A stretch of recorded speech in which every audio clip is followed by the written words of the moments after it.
na bring goods and services go line blue milong. District na rural areas. As me black come to this house, you must give him black wisdom. Give him black direction. So that me black behind him, now me black can make him law, now bring him all services go along area blah blah. As me black come to this house, you can present Prime Minister, bless him deputy, bless him opposition leader, speaker, so that me black can debate all good or something. And I ask him question he go come. Now talk strong he go come, but for the good of this country. As me black go through long, this la meeting you can stop na me long black guide him me black. Nah, bring him wisdom, come na me long me black. Today, na Golson.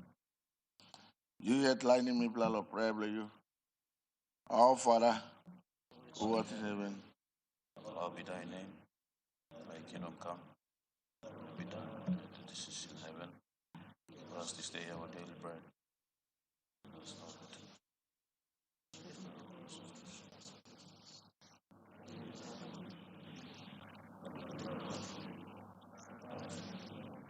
power and glory forever and ever. Amen.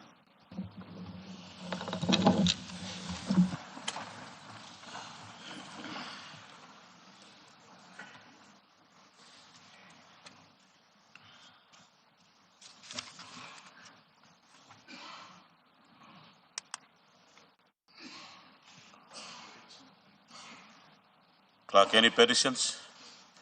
Notices? Honorable members, we will have 45 minutes question time. Before I open the floor for a question time, let me, from the chair, like to inform all members that we only have 45 minutes in asking questions. So any of you that are given privilege to ask question, please, if you have a background to your question, you make the background of the question be short so that you get to the point. And at the same time, the ministers that are responding to the questions, make your statement short so that we have enough time for much members to ask question. Now, question time. The Honourable Member for Suave. The people of Suave, my question without notice goes to the Honourable Prime Minister. Deputy Speaker, recently I've called for the Prime Minister to publicly publish the expenditure reports on how the historic 28 billion kina 2025 budget has been disbursed. Now, Mr. Deputy Speaker, every time we come into Parliament, the Prime Minister proudly states that the Marape government is an equitable government in giving DSIP and PSIP to all districts and provinces fairly. Now, all honourable members, through you, Mr. Deputy Speaker, must be aware that DSIP and PSIP appropriation for 2025 only takes up 5.2% of the total 28 billion kina budget. 1.6 billion under the Connect PNG Act 2021 comprises 1.6 billion kina of the 2025 historic budget. Now, for Suave, Mr. Deputy Speaker, we haven't received full DSIP appropriation. We haven't received any funding under Connect PNG. Now, from my calculations, if we're talking about equity, which is fairness and respect for all districts and provinces throughout the country, each district should have received at least 15 million kina in road funding, Mr. Deputy Speaker. So my question to the Honourable Prime Minister is, when is he going to publish the expenditure reports to clearly demonstrate to the people of Papua New Guinea, through their elected representatives on the floor of Parliament, how much the districts received from the full 28 billion kina 2025 historic budget, Mr. Speaker? I want the exact date of when these reports will be made public. Thank you, Deputy Speaker. The Honourable Prime Minister. All right, thank you, Mr. Deputy Speaker. Me talk, thank you, Member of Suave, for asking this important question. Firstly, long budget, me like took place, and it's a good question for those who want to understand government disbursements. The last few years, in fact, almost all yearly disbursements of government budgets, stop long Treasury website business.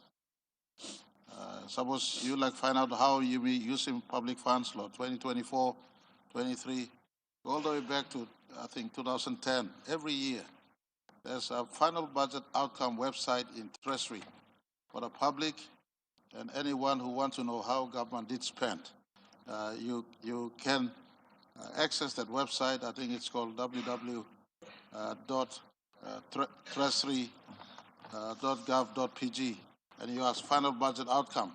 You can be able to pick out exactly the scale of government spent and as far as delivery on every budget year commitment and is concerned. But more specifically to his question on 2025 budgets, we are still tracking as we speak. This budget's final outcome report published next year, the country will be able to know exactly where the spend has taken place. I want to also give him full assurance. This year, for instance, Suave would have received up till now for DSIP 8 million kina. And if it is behind, we are a fair government. Every district entitled to DSIP. In fact, something we are proposing on this side.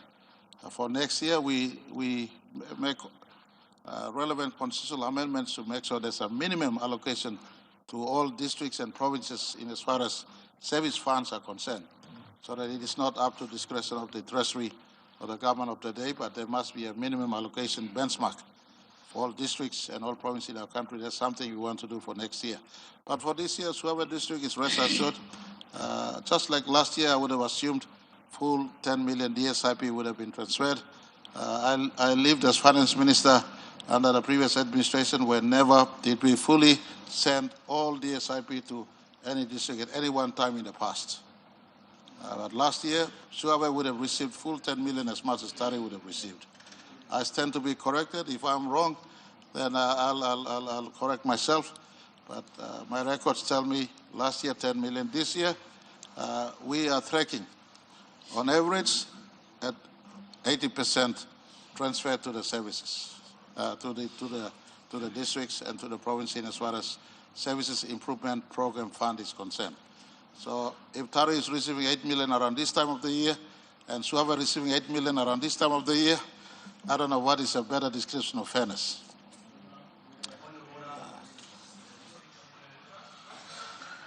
Honourable Member, what's your point of order? This boils to the crux of my question, Deputy Speaker. I understand that DSIP is only one component of the total 28 billion kina budget. We have 39 ministers in cabinet. Each have received an appropriation to run government programs, and we have not seen any minister providing budget support to districts for these programs that they're meant to run. Hence why we're asking for a detailed publicly publish the expenditure report so that we can know what companies received funding through the Connect PNG program when districts are receiving 8 million and 10 million, and we've got companies receiving over 50, 100, 200 million kina in funding. There is no equity in this, Mr. Deputy Speaker. Honourable Member, your point of order is in order, but I think the Prime Minister is responding on that, so I'll allow the Prime Minister to conclude on the reply. Prime Minister. Mr. Deputy Speaker, me clear some member of Suave very anxious look sim answer. It cares to allow me to complete. Maybe the full answer was still coming out, but sometimes interjections are good, but sometimes it pays to be patient in life and allow the full answers to come out. Patience will get you a long way, not impatience. Mr. Deputy Speaker, me like Dr. Logan long a full report. Whether it's Connect PNG, by the way, Connect PNG independent audit. If it is not Deloitte and one of the big audit firms, is now having a full look into the Connect PNG program. There were questions from the other side claiming one company got 700 million kina. False. 700 million kina is the entire budget of Connect PNG for 1 year, for goodness sake.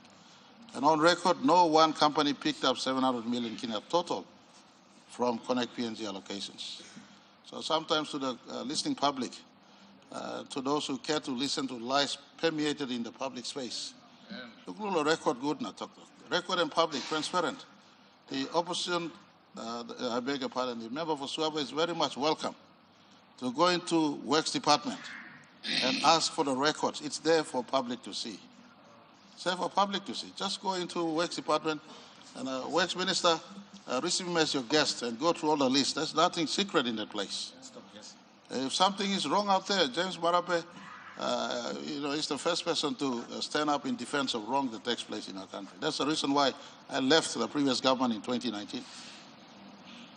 And I want to say, in the name of fairness, national government runs program. Next year, when final budget outcome, this year we are still running. It's tracking to December 31st, 2025. When December 31st, 2025 is complete, this question is maybe more relevant in the first parliament sitting of next year. But for the benefit of the member for Suave, which is a fair question, he wants to know where the disbursement is taking place. Through this question, I think this is a second sort of question in this same line of thought. I asked the finance minister who's sitting inside, finance secretary, it is only fair that you get the full publication out for the country to know where the disbursements are happening in sector by sector, department by department, and district and provinces. And only when it comes out to the people of Suave, every district is receiving 10 million as we received last year and previous year. For this year, again, under DSIP label, every district is receiving similar amount of money. To the people of Suave, Tari has received this year 8 million so far. My own district, Suave district, has received this year 8 million so far. And so Tari hold me to account, Suave hold your member to account for the work we're doing. I want to say to other roads, to the people of Suave, Fani Yufa, Siana LLG, my good governor and my good member, me plan no forgetting me plan. We're going to have kissing 5 million or 10 million or legally work. 3 years ago, we started Fani Yufa, Ungai, Fani Yufa, Siana Road. Come to Elimbarina, Bakamadlo, Suave as an alternate bypass. There has been program also in the ADB to address this important bypass. Should anything happen at Daulo, that bypass should allow travel from Isnaras into Suave into Upper Highland. So just because you're the opposite side doesn't mean I don't love Suave people. They're my people as much as they are your people. I'm the Prime Minister as much as you are the member. So to the best of whatever fund is available, we will try to make sure people of Siane and that part of our country also does get saved. So, but remember, you have a right to ask these questions and ask with the context of national progress and not national sabotage. The Honourable Member for Talasia. Speaker, my question without notice directed to the Minister for Civil Aviation. In 1st of May this year, there was a launching of the Carib 2 program by NIC and the National Asian Development Bank for the redevelopment of the Oskins Airport at the cost of 51 million. Mr. Speaker, I want to acknowledge the Prime Minister and the Minister for Civil Aviation and the development partners for recognizing Oskins as a priority for redevelopment. Western Britain is one of the major economic contributors to the national economy in terms of oil palm, cocoa, copra, and agriculture activities. The upgrading of the terminal is long overdue, and I express my appreciation for the proposed development that is currently taking place. Mr. Deputy Speaker, according to the NAC redevelopment plan, the upgraded components include asphalt overlay and pavement repairs to extend the runway lifespan by 15 to 20 years, terminal refurbishment to improve security and passenger cargo processing, airfield ground lighting for improved visibility during night operations, and a 60-meter runway extension to to safely accommodate jets aircraft such as Boeing 737 and A32. Mr. Speaker, while these developments are welcome, there is no clear indication in the NIC presentation regarding a long-standing fire service issue at Hoskins Airport. The Public Accounts Committee report of 2023 highlighted serious concern about the absence of a fully functional fire service, a fundamental safety requirement under the International Civil Aviation Standards.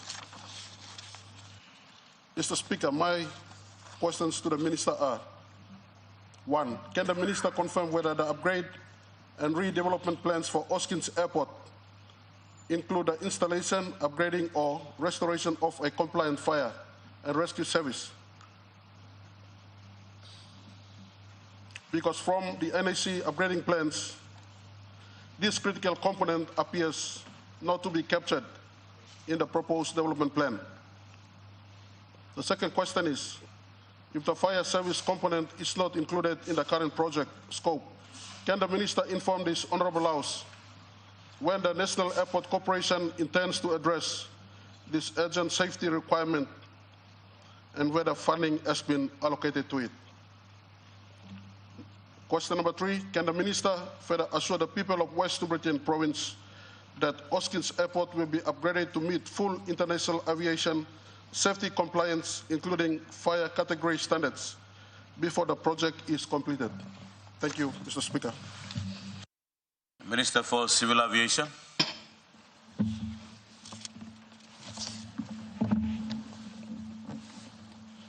Thank you, Speaker, Deputy Speaker, and thank you, Honourable Member Bilong Talasia, and also our Chairman, PAC. I would like to thank you for these very important questions.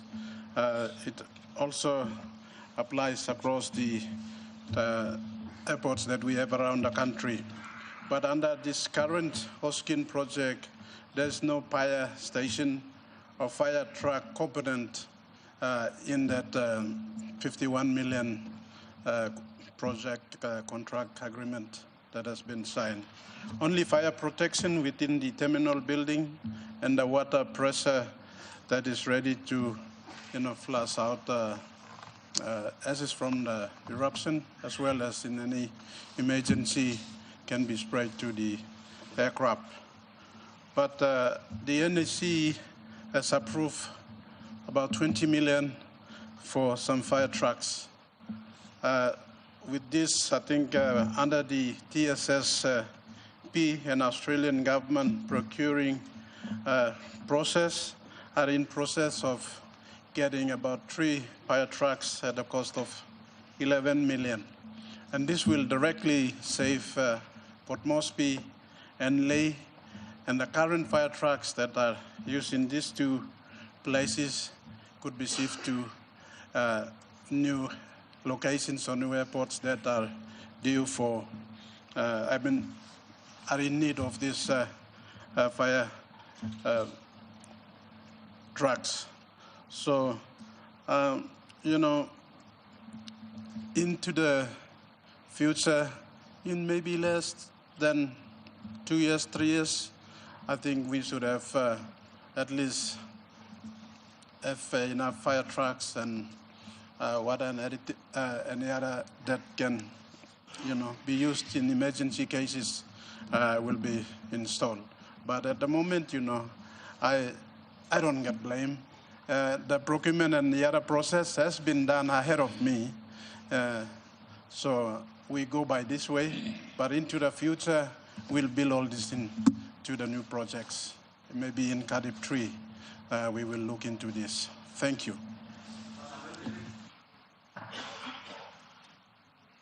We have supplementary from the member for Goilala.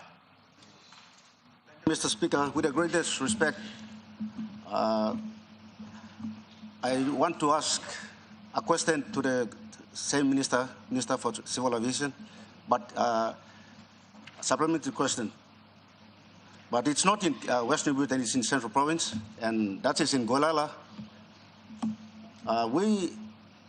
We support the efforts by our development partners in the country, and it's a good music to our ears, but to translate into reality in some of the districts, we don't see it. But yet we are suffocated by the many loans and everything that we get. And these are not seen in reality in some districts and provinces as we see. But for the first time, thank you for the CARI program that is also taking place in Golala in Tapini Airstrip. Background of what we do in Golala, for the interest of many, in Golala we do all our transportation by plane and chopper. Thank you very much to those companies that provide plane and chopper services to do our programs. Member, no, I'm getting there, Mr. Speaker. Sorry for interrupting you. If you will be asking a question on supplementary, it must be a supplementary question related to what the honorable member of Thalassia have raised on the airport of Hoskins. And that supplementary must be about airport in Hoskins. If you will take it to your airstrip in Golala, that is a new question altogether. Thank you, Mr. I'm Mr. just Speaker. reminding you, don't use supplementary to ask new questions. I already given you the floor, so I'll allow you to complete your question to the minister. Thank you, Deputy Speaker, for the leave to give to continue my question. We do everything by Chopper and company, and we want to thank those service providers that help us to do those. It's a very costly exercise. And at the moment, those companies are third-level airlines, and their chopper companies, most of them are owned by locals. They cannot sustain. So that frustrates or impresses or puts pressure on our people, whether us as DDAs or people or companies that we also engage to do our work in the district. One way forward, Mr. Speaker, is the CARI program. So if in the event that that CARI program is up and running, it will leverage most of our presses. And in doing so, we can have third level Dash 7s and Dash 8s going into Golala. So that cuts our problems. Because we're having problem with our roads. We cannot get any help from anywhere. Honorable member, make your question. My question is, one in time straight. This is a CARI program here, Golala, one plus time that's all. Government will give Luxawel, Golala people through that foreign assistance program. And it's under ADB. And for the first time now, thank you, government. Logim this program for the first time. Underneath the ADB law program no Tapini, one in time straight. Government by giving workload this project but start so that by easy make it easy. Lo people blow mipla outside them stop close to straight. But yet so far, lo working work blow people. Thank you too much. The Honorable Minister of Civil Aviation. Thank you, Member for Golala. Yes, me clear lo asking blow you. You know, it's my priority. Time boat, come up yet na me delay league. Boat was sworn in Friday last week. And I think in my speech, maybe these media people never put it things in there. It's my priority that Finsapen, Golala, and WeWork should be done before end of this month. Now, yesterday I talked to chairman that it must be done before this month. So, brother, me man will work. But brother, me winning you. Because Jimmy and Molkata strips and they're operating. Now, network I'm operating. Let's concentrate on our electorate. Now, you mean again, number. So, all by working, tender na everything I'm completed. It's just that all by finishing na, giving me blah sign and by go. But this process, I mean long process likely. Now look at 3 and me cut him NAC by Kisimo, let's trips on board now, put him lotenda now, display me lose him. Give us 50 or 100 million straight to RAA so that they can implement, and ADB and the NAC technical people only visit the airports that are in the priority list now, all working supervision task. And this way we go much faster than you may go through lot tendering now all this plan. So you by looking maybe before end of the month, me like him, we work come number 1, na Guaylala Pinsapen, Tubla 2A na 2B. Thank you. The Honourable Opposition Leader. Thank you, Deputy Speaker. Me sanaplo attracting attention lo you lo kam lo this side to salam right you see me finish. Thank you very much, Mr. Speaker. Deputy Speaker, sorry. Question blame me by go Prime Minister. Good Prime Minister blame me. Prime Minister, there is a Deputy Speaker. Normally when I stand up, I try to ask questions regarding our country, Papua New Guinea. But today I'll concentrate my question to the beautiful island of Goodenough.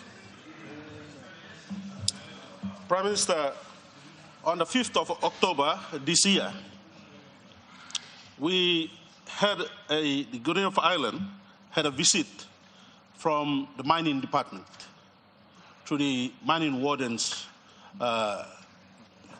hearing on probable sites of mining exploration on Goodenough Island. Mr. Speaker, Deputy Speaker, as we all know, Goodenough Island is a tiny little dot in the Pacific, situated in Milne Bay Province. However, it has attracted the mining warden's attention and the mining department's attention to send a group of technical officers from the Department of Mining to go down and immediately carry out mining wardens' meetings on the island. Let me, for the interest of this House and for the interest of my people back in the electorate, say that when the mining wardens' hearing was conducted on Goodenough Island, they established that almost 80% of that island sits on gold. And what worries me, Mr. Deputy Speaker, is that the content of gold on the island is 88%. And with that finding last year, it has attracted a lot of interest. And very recently, me reading through the papers and through social media, I see that Deputy Prime Minister, you have taken a very strong stand on foreigners coming and walking in and doing whatever they want in our nation. And on the island, we have actually caught 2 groups going in and doing illegal mining. And with the attention of mining wardens to the island, it really concerns me in that 80% of that island, and I have the map right here on my phone, showing that 80% of Goodenough Island contains very rich deposits of gold. And we have mining wardens going in there for what? I have 30,000 plus people who reside on that island, who inhabit that island, who've been living on that island for thousands of years. People who have survived and thrived with simple agriculture, subsistent agriculture. Mr. Speaker, what worries me is when these mining wardens from the mining department go down to the island or to Milne Bay Province, they hardly advise government officials in the district that they will be visiting the districts. And Mr. Speaker, my questions are that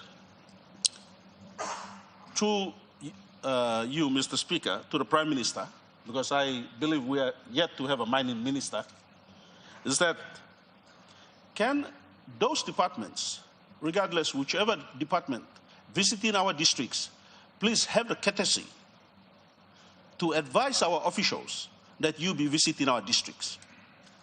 Number two, when it comes to mining matters, our people live in isolated areas. They need to be advised in advance before mining wardens get into the district so that they come in and be heard. That is not happening, Mr. Speaker.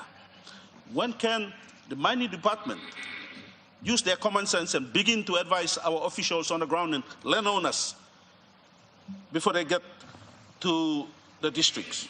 Number two, what is the secrecy here about these meetings that they cannot advise the districts, more so the landowners, before they get down there for these meetings? Because the meeting that went down was hijacked, and they made some very bold decisions that mining should get down there, that they will be sending explorers down there. And it did happen in Alotau, in the Bow Divinai area. And I did question the minister on this floor. I was assured of an answer. I am yet to receive an answer on that.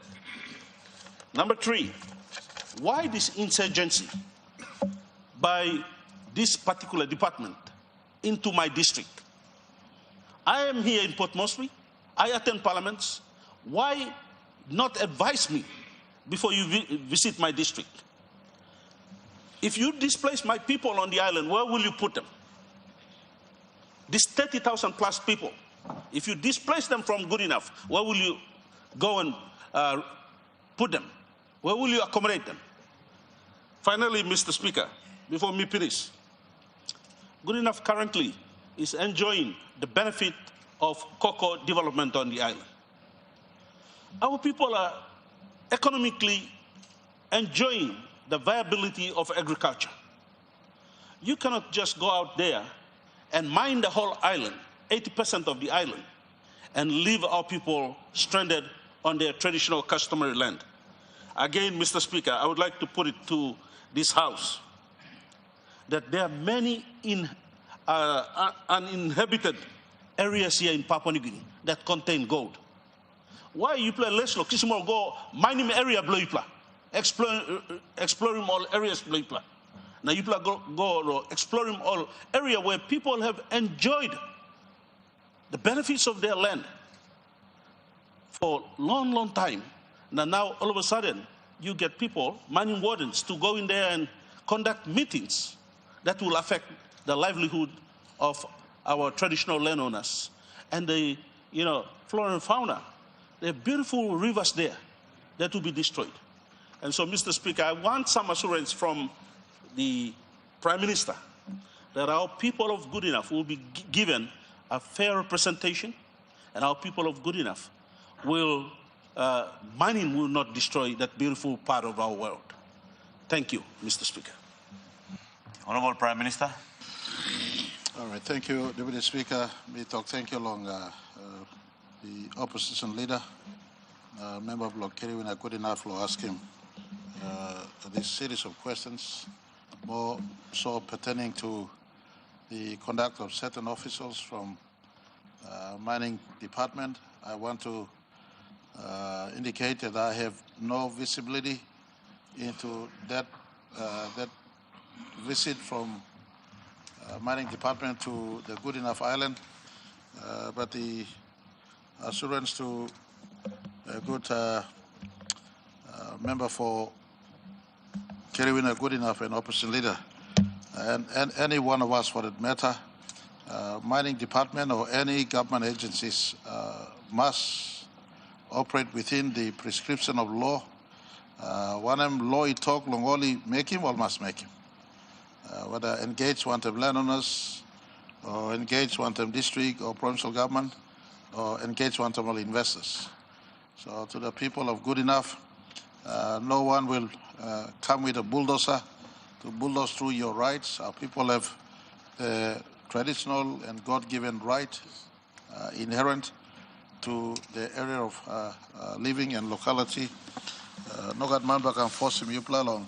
To give him making mining, now lose him place. We need mining explorations to happen. We need the mining industry to grow our country's economy, but it must be done with taking our people with us. This government believes in taking our people with us, and they must participate in any activities, whether it's mining, oil and gas, or any SME activities in our country. So full assurance to the member concerned, member rather, that I will check the mining department. As soon as I sit down, I will engage on my phone to check what has happened. I will give a full report to the member in writing, but assurance goes to the people of Good Enough that if people come, ask them, is my district informed? Is my province informed? Our national government has informed all national government officials that when you go to a province or district, engage with the provincial government and engage with the district so that the public servants on the ground and leadership on the ground knows you and assist you get in contact with what you have to do in that area of our country. And Good Enough is no exception. Appreciate the serenity and the natural, pristine state of that island we want to preserve. But in any case, if the due process is run and if exploration is allowed to happen and if resource is confirmed, whatever we do, we must do for the better of our people so that their livelihood is preserved and sustained for the future. But I want to conclude by saying, Mr. Deputy Speaker, I have no information from on this where officers have visited the island. I will get further information and I will send by way of a letter to the member. I will also indicate through a press release later on the issues that he's raised. To the people of Good Enough, we know you exist. Your island is a good island. If resources are found, we work together subject to your own approval as custodian of the resources and the land in the island. But in any case, before that happens, any contact from national departments to the province or district must be done with the full awareness of province and districts concerned. Thank you, Thomas. Member for Goroka. Thank you, Deputy Speaker. Question belong me without notice go long. Hardwork in Minister belong Civil Aviation again. Question belong me without notice, Mr. Deputy Speaker, concerning a land that is occupied by the civil authority in the middle of Goroka town. That land, section 3, allotment 18, 19, and 20. Mr. Deputy Speaker, as you know, Goroka town and Bibla ground Blumibla airport Kisim. And civil aviation also occupies the land that is surrounding the airport. So almost 40% of the entire state land in Goroka town is occupied by one government authority, which is the Civil Aviation Authority. So question below me, Mr. Deputy Speaker, this is the ground when me to talk land, Mr. Good Minister, I think you are fully aware of that land. It's currently used as a public bus stop and illegal settling by people who are moving in and out of the town. Question from me, Mr. Speaker, is when I'm plan below you, lo developing this ground and stop Namel Street inside the center of Goroka town. Do you have any plan for that land? Suppose you know got plan, enough you give this ground to people of Goroka. So me can walk in line with them town expansion plan below me now developing this ground. It's been sitting there for a long time now. There are question below me, Mr. Speaker, and when I'm planning below you too long, Goroka Airport. Last time we've been asking former minister and I'm talking to him, airport and by extend him. Is that captured in your plan going forward? And also, do you also plan to relocate the Goroka Airport? Because currently the town cannot expand because airport am stop Namel Street lo town give me a problem expansion. Thank you, Deputy Speaker. The Honourable Minister. Thank you long, Honourable Member Goroka and thank you long, good last scheme. Me aram story lo ground na me talking more line lo walk long end. Honourable Minister, we have a point of order. Honourable Member for Tewasiasi, what's your point of order? Thank you, Mr. Deputy Speaker. Me just like clear him here past time. Maybe staff Minister of Housing, planted properties in the ground in some aerodrome areas, and owned by National Housing Corporation. At the moment, I understand that there's a court between NAC and National Housing Corporation. regarding so. Question 1, meeting MB by subject law court is start. If Minister can respond to question 2, it's in the court. Thank you. Honourable Member, let me make a ruling on the point of order made by the member for Tewa Siasi. Honourable Minister, let me get clarification from the clerk.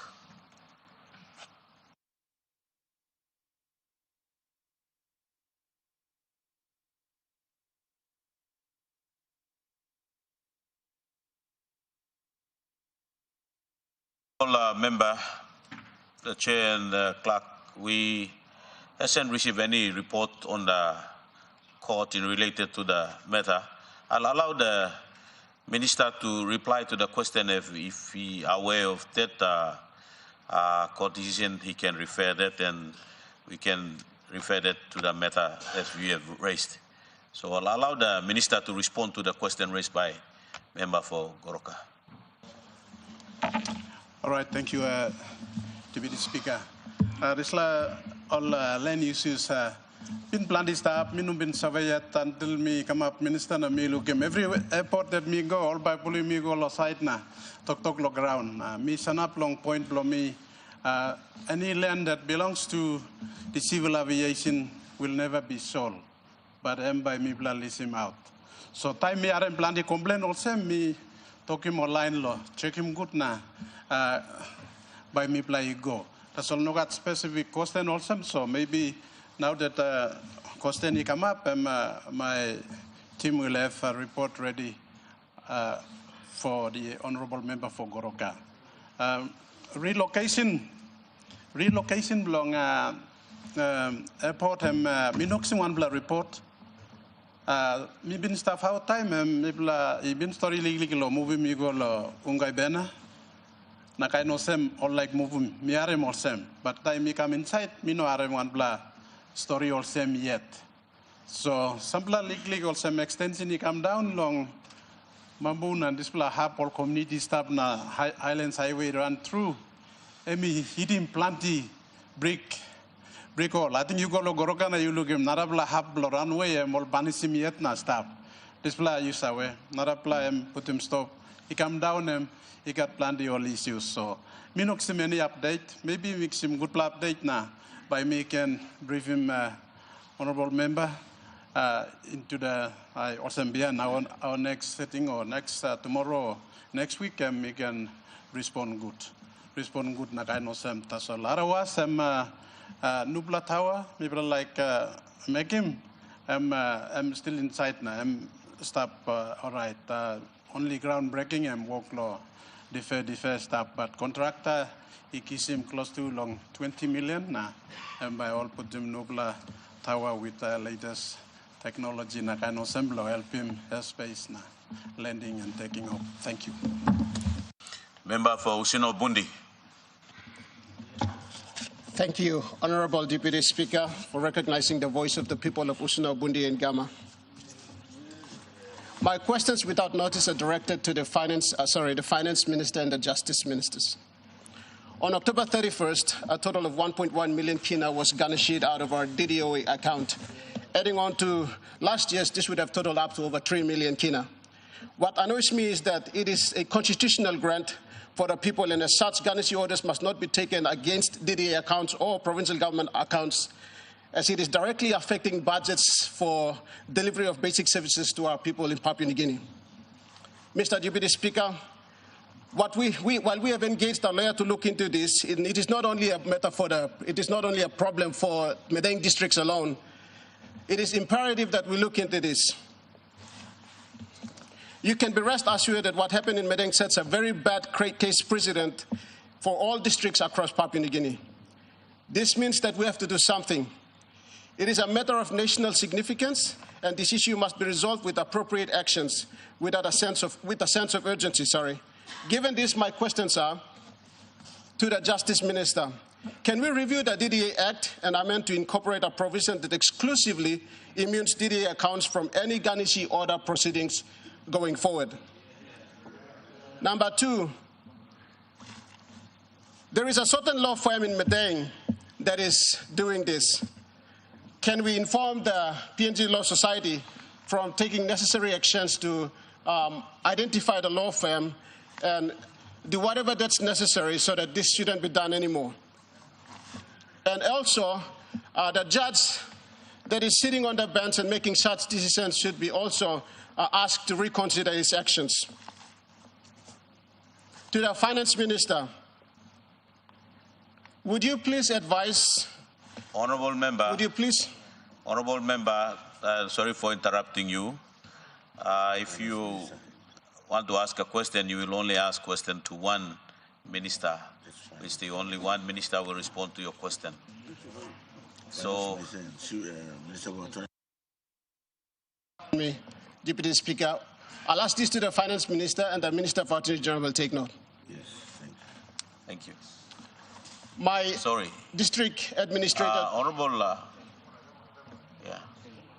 Go ahead. You will ask your question to the Finance Minister, and Minister for Justice, you take note on the question raised by the member. Thank you, Deputy Speaker. My district administrator told me that he was not put on notice at least a week or two before the garnishee orders were taken and funds were being wired out of the account. Can we please serve a notice to banks so that they must be notified appropriately to make sure that district development authorities are being notified for any garnishee order proceedings against our account? Thank you. The Honourable Minister for Finance. Thank you, Deputy Speaker. This is an important question asked by the member for Usinobundi, and I thank him for asking this pertinent question. The garnishee orders, this is not the first time that I'm hearing a garnishee order has been taken against a district DDA against the District Support Improvement Program funds, or DSIP funds. And so it is becoming quite prevalent in especially Medan province, and we are aware of about 3 or 4 DDAs so far in Medan and some parts of PNG as well. And so to answer the question from the good member for Usinobundi, what is a garnishee order? Garnishee orders are legal court orders. So it means that some of the DDAs have been taken to court. Whether the DDAs are aware of these court orders or not aware of that, that is the essence of this question that comes from the good member. And I believe that given that the good member is newly elected, it may pertain to the past chairman of the DDA, and so he may not be privy to some of the proceedings taken against the DDA board.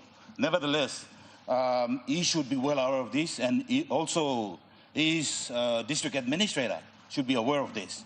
And so I think we need to firstly understand that garnishee orders can be taken against any individual, any company, or a corporate body. And I believe DDAs are corporate bodies that can be sued against, and they can also sue. And so that is how the garnishee order works in our country.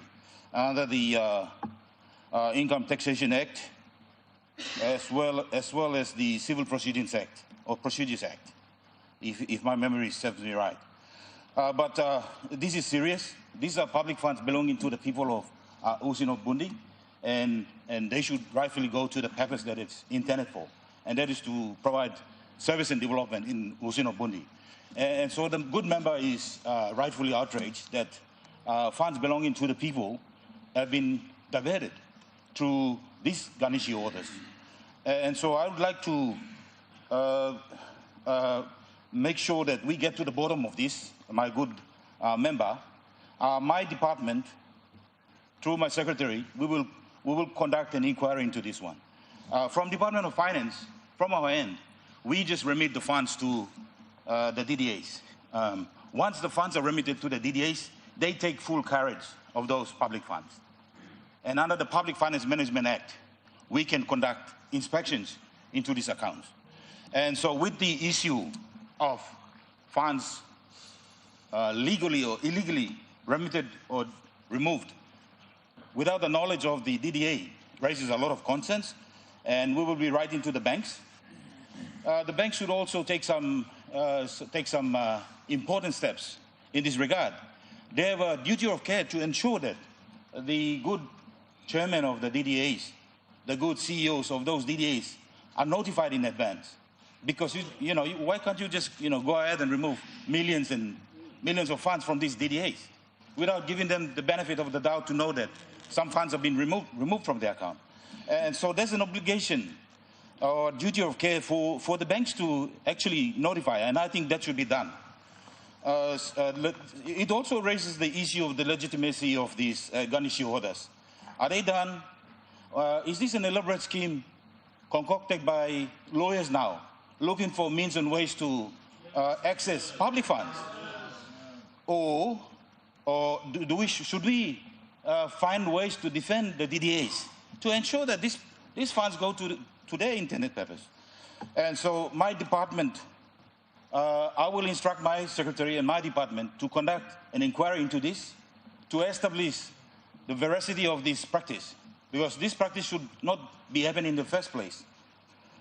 I think the practical approach, Mr. Deputy Speaker, is to look for this House to look at the possibility of amending the DDA Act to insulate public funds appropriated to DDAs so that they are not subject to the willy-nilly actions of law firms, removing monies without the knowledge of DDAs. And I think that's something that this House should seriously look at to prevent the illegal removal of public funds by law firms sneakily going to courthouses, obtaining garnishee orders without the knowledge of the chairman of these DDAs and their CEOs, and removing monies rightfully belonging to the people. Mr. Deputy Speaker, that is my contribution to answer the question. Thank you. Honourable members, our question time have lapsed. I'm sorry I cannot entertain supplementary question. Honourable members, I acknowledge the presence of the public gallery, the political science student from the University of Papua New Guinea, and a student from West Sepik attending Papua New Guinea Education Institute here in Port Moresby. On behalf of the Parliament, I extend to them a warm welcome to Parliament. Honourable Minister for Health, touch your point of order. Mr. Speaker, I seek leave to respond to the questions raised to me by Sir Puka Tuesday this week in Parliament.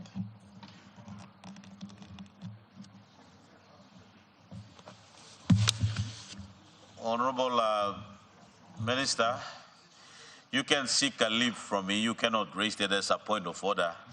You have to stand and I can recognize you and you seek a leave from the chair. Seek leave from the chair.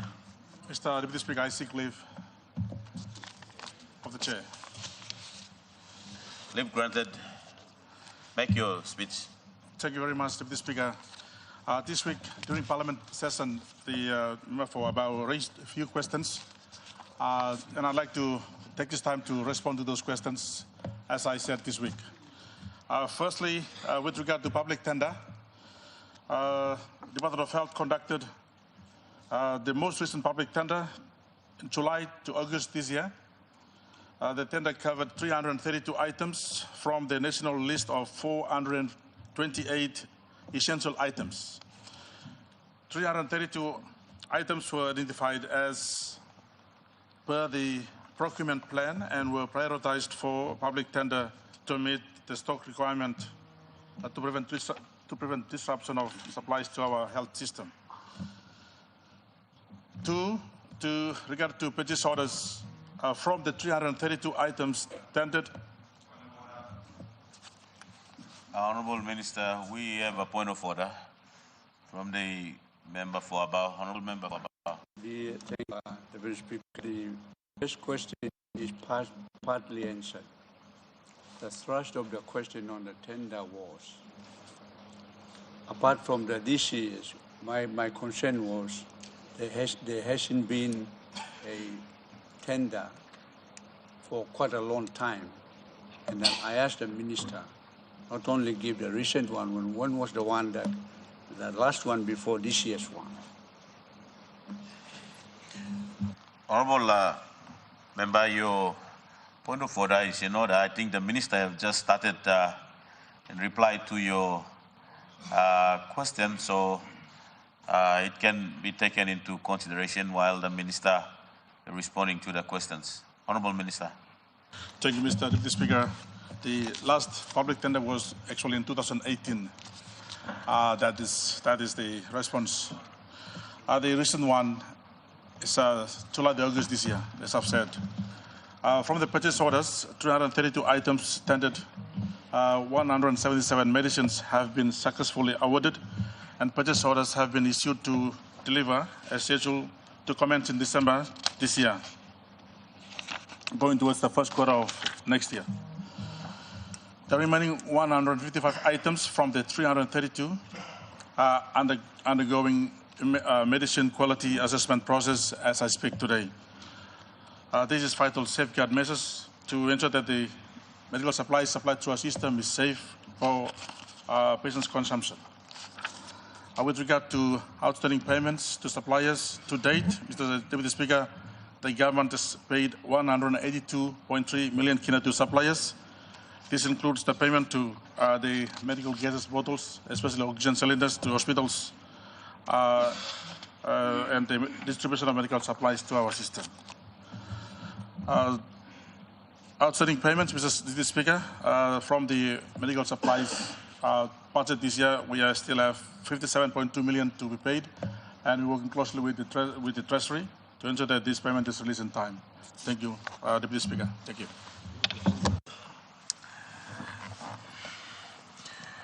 Papers, Minister for Justice and Attorney General.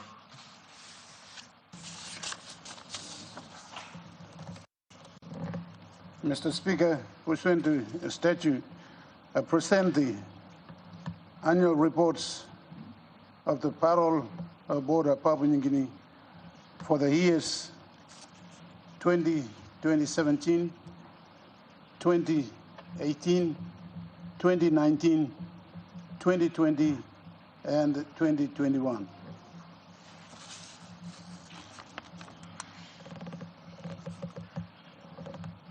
Mr. Speaker, I ask the Leader of the Parliament to make a statement in connection with the reports. Is leave granted? Leave granted. Make your speech. Thank you, Mr. Speaker. Mr. Speaker, members of this Honourable House, it is with great pleasure that I present to this House, Honourable House, the outstanding Parole Service annual reports for the years 2017, 2018, 2019, 2020, and 2021.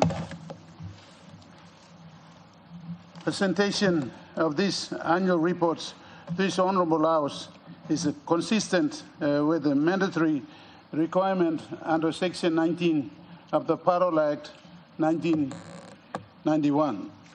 Mr. Speaker, the idea of outstanding parole system as a mechanism to address the treatment of the prisoners released on parole and provide for social rehabilitation and reintegration of the offenders was first initiated by then Minister for Justice through a policy recommendation. This policy recommendation resulted in the enactment of the Parole Act in Parliament in 1991. The Parole Act is basically allows for prisoners to be released from prison on parole through a detailed prison inquiry report. A report is then presented before the parole board, who is entrusted with the power under the Act to ascertain whether or not prisoner or prisoners are suitable for release. The board also is set as a release of license committee for Section 615 of the Criminal Code and deliberates on applications for release on license and parole supervision. The parole supervision regards from 5 years and beyond, depending on the eligibility, calculation of date. Mr. Speaker, over the years, parole service has seen as an increase in government financial support for administrative and operational functions. The support does not, however, fully cater for the implementation of the core functions of managing, rehabilitating, and reintegrating prisoners back into our communities as productive citizens. As after care of prisoners is still a gray area in both the parole and probation services that also require our level of policy and of financial support and assistance.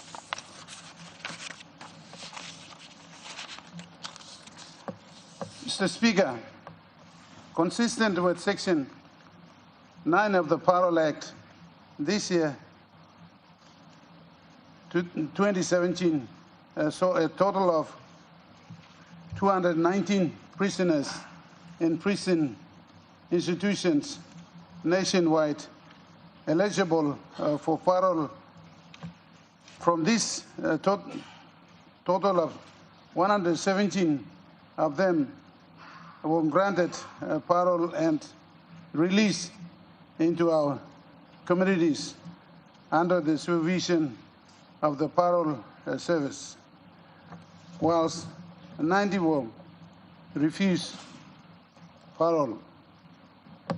There was no breach of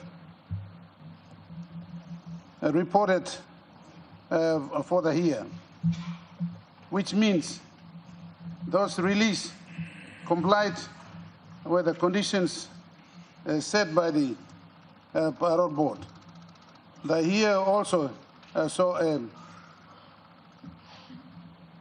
constructive of offenders applying for parole from Bomana being the highest, followed by the Chimbu, Mount Hagen, and then Caravet in Robal, Lakimata in Kimbe, and Vanimo. Mr. Speaker, the 2018 report saw, amongst other achievements, the review and amendment of the Parole Act 2019. The amendment included the increase of the parole eligibility term from 1/3 to half of the head sentence requirements. For instance, this amendment requires a person convicted to 6 years imprisonment to serve 3 years imprisonment before he can be eligible for parole. Previously, he could have served only 2 years in prison, and he is eligible for parole. This amendment was done as a deterrence measure on offenders. The amendment also catered for breaches to be applied in instances of non-compliance to conditions set in the release orders. This means that where a prisoner released and supervised on license orders breaches one or more conditions of these release orders,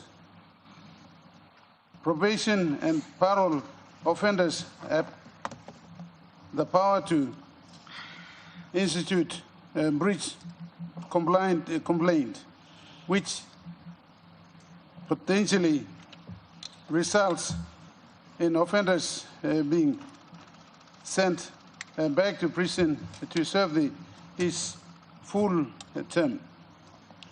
Breaches were never part of the previous legislative framework until the changes in 2018. Mr. Speaker, the 2029 annual report recorded the implementation of the amendment to the Parole Act. Implementation included awareness to the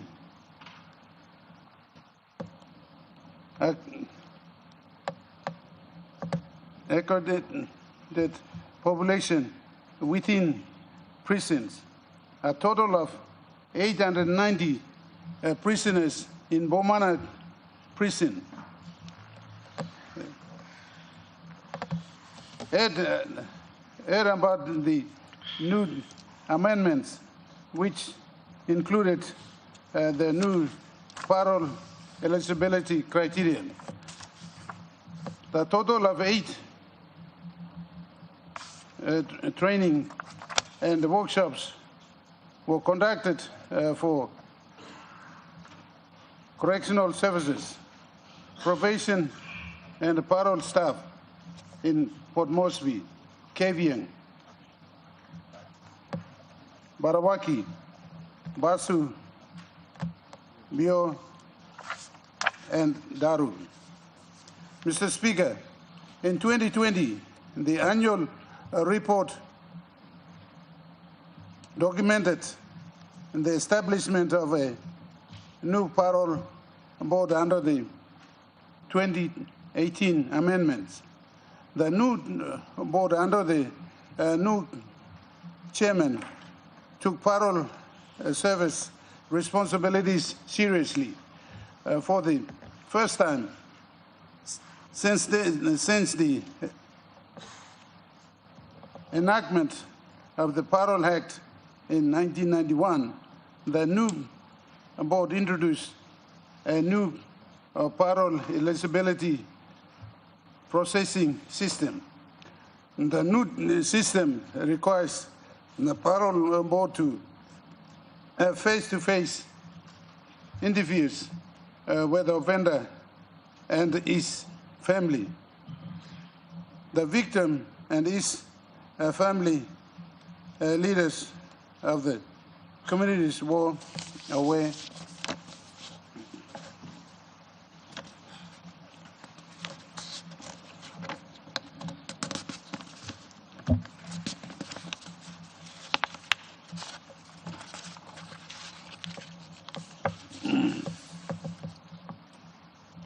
An offender organized from. These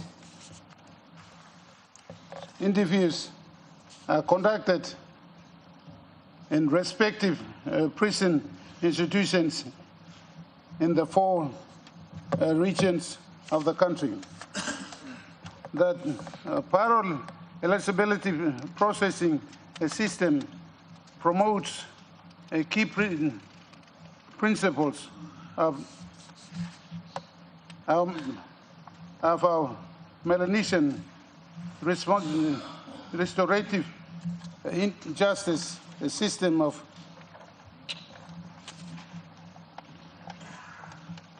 correction on the part of the offender, forgiveness on the part of the victim and his family, and healing and acceptance by all parties impacted by the crime committed. The processing system has proven to be effective in reducing the number offender and breaches, promotes harmonious relations between the offender and the victims' families, and created a safe space for actual remorse and healing to occur. Here also saw that parole service in partnership with Bomana Correctional Service prepared 14 death penalties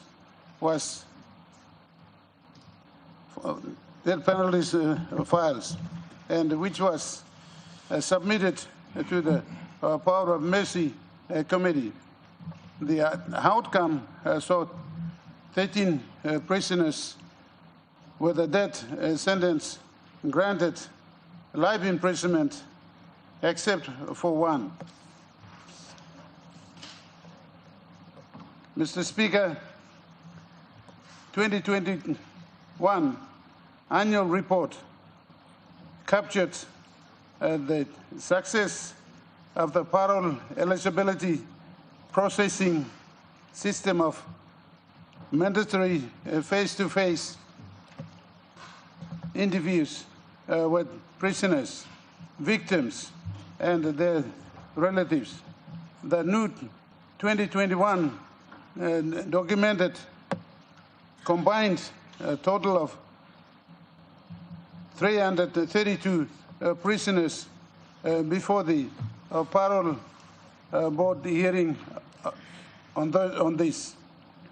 295 of males and 37 females, a total of 299 victims, and 33 of them were prisoners' relatives. The here reported only 2 breaches, which resulted in the parolees being sent back to prison to complete their full term. The year 2021 annual report also featured emerging trends of an increase in human rights cases. These matters were filed by the prisoners in the National Court, seeking parole from the court as a relief enforcement of human rights breaches, and compelling the parole board to hear the application. The parole board maintains that parole is an administrative system managed by the Parole Service of Papua New Guinea under the Department of Justice and Attorney General, and applicants need to use this administrative a process only.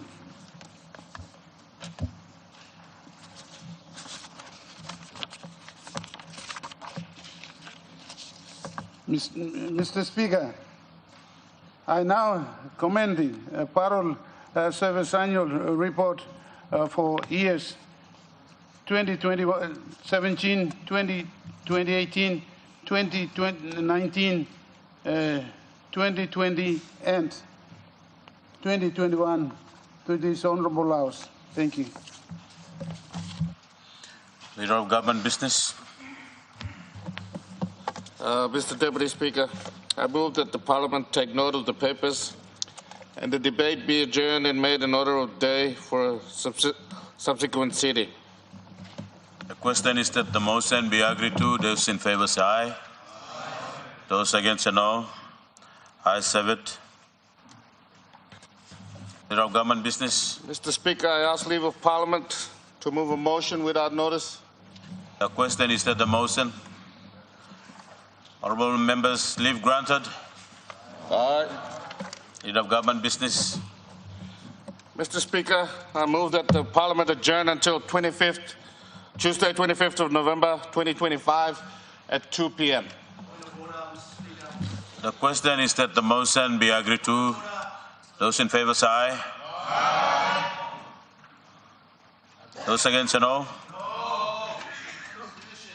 Ayes have it.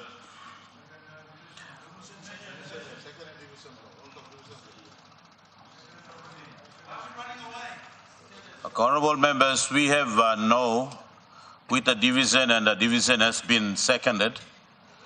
Therefore, the Parliament will take a vote on the question that has been raised. No.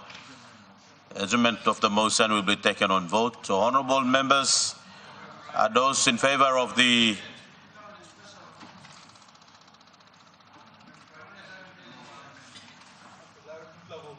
honourable members, those in favour,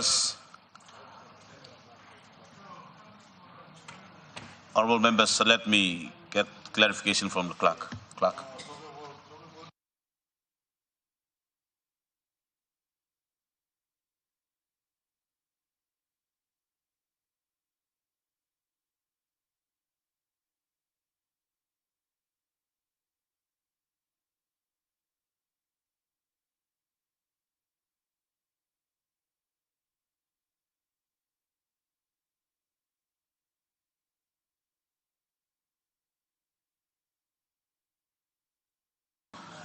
Honourable members, as I have stated earlier, that the motion have, Honourable Prime Minister, honourable members, the division has been seconded. We're going to take a vote on the motion that has been seconded. Honourable members, those in favour.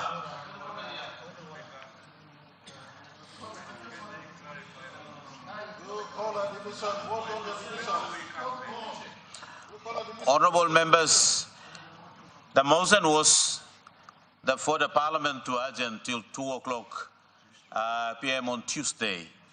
And I've asked for ayes and no, and the noes have division, and the division has been seconded, which means the Parliament will now take a vote. Honourable member, take your seat. While the Speaker is making a statement, I ask you to resume your seat. Honourable member, I ask you to resume your seat.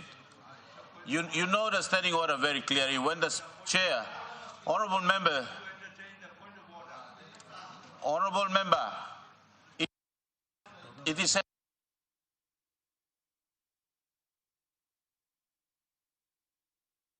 made a statement in related to the previous decision. So I'll ask for you, if you can resume your seat, and after I make a clarification on the votes, then you can raise your point of order. I've asked you to resume your seat. Like I've made it clear that the Parliament, the Leader of Government Business has made a motion that the Parliament be adjourned to 2 p.m. on Tuesday, which the motion has been asked for a question, and the Parliament have asked, the Speaker have asked for yes and no, which the noes have a division called, and it have a seconded on that. Therefore, the Chair made a decision that the Parliament will take a vote on the motion that has been, on the division that has been called. And that is the decision now that I'm going to take. Honourable Member for Aba, what's your point of order? There is a convention. Convention is, unless Parliament adjourns for 2 weeks, we can come back at 2 p.m. on the Tuesday. That's a convention. You cannot just go on 1 week and you come back on a Tuesday afternoon. Should be 10 a.m. Oh, tomorrow. No.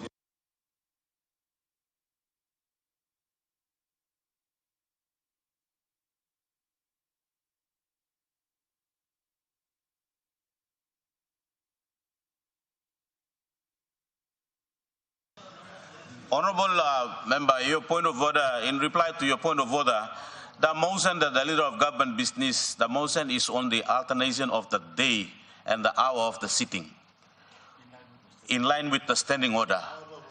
That is why we also have the budget presented on Tuesday, which on the tradition that the budget be presented at 2 o'clock, and that the alternation of the motion was to adjourn Parliament to 2 p.m., which the motion have agreed. So your point of order is out of order. Honourable member for Wabek, what's your point of order? As a matter of decorum, Deputy Speaker, I just want to remind you, point of order, Standing Order Section 94 says that any member at any times may raise in the form of a question a point of order. Until disposed of, a point of order suspends the consideration and decision of every other question. Plenty time long floor. When we are raising point of order, you people are ruling against us. A point of order should suspend every other consideration on the floor. I'm just reminding the Chair. This Laos, I'm come up with one Laos clowns. You may must start putting some of the decorum on Laos. Thank you. Honourable members, there's no one time the Speaker of Parliament have rejected a point of order.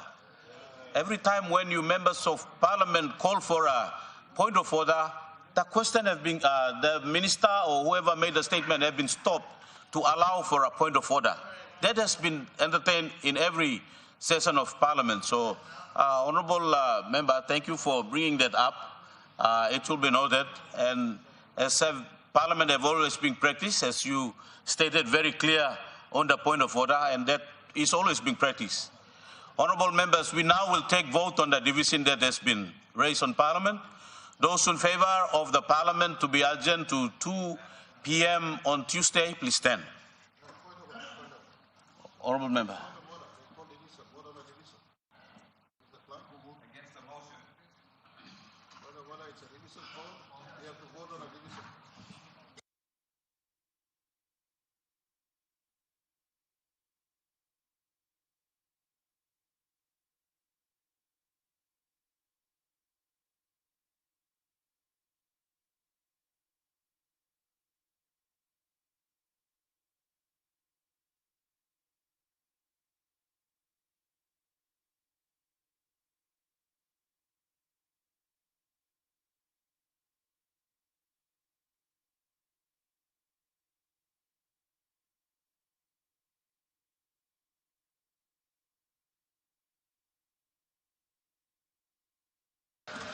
Order.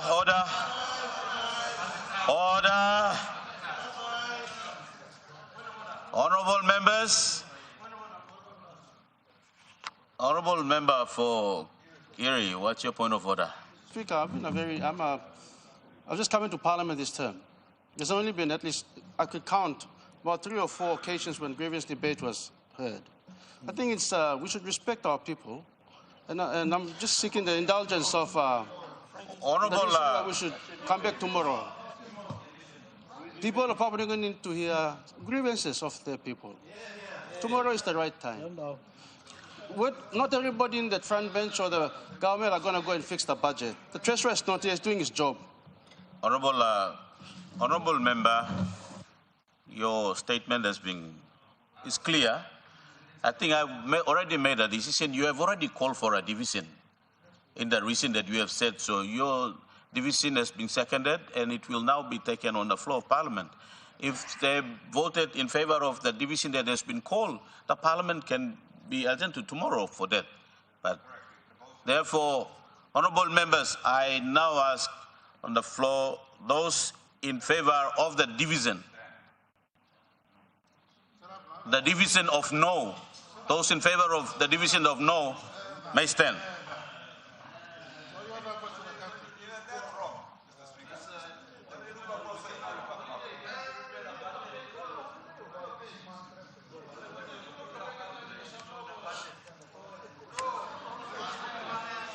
Order. Order. The Speaker have asked you to stand and show your vote, not to stand and talk.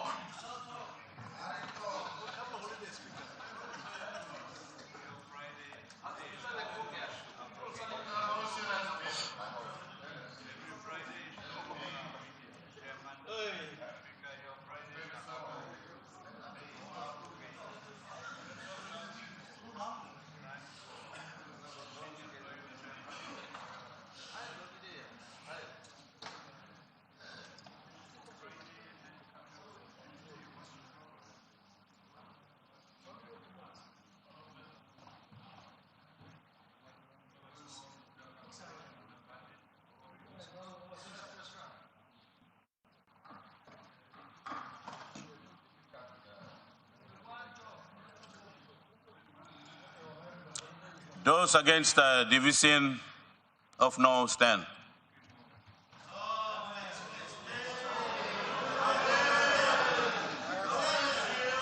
Order.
Honorable members, according to the standing order also, when you take your stand, it's not a meeting place for you to turn around and talk to your colleague member while the vote is on. So,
Honorable members,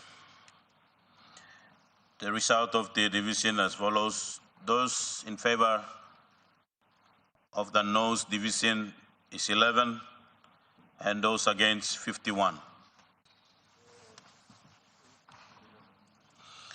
Leader of Government Business. Mr. Deputy Speaker, before I finish, I just want to say that the good member for Warbeck brought up Section 94 of the standing orders. He forgot to mention the third paragraph, which I should remind all parliamentarians. If a member persistently raises points of order unnecessarily and in a manner that disturbs the proceedings of Parliament, the Speaker may withdraw the member's privilege to raise points of order for the remainder of the day. So the With that, Mr. Speaker, I move that the Parliament adjourn until Tuesday, 25th of November, 2025 at 2 p.m.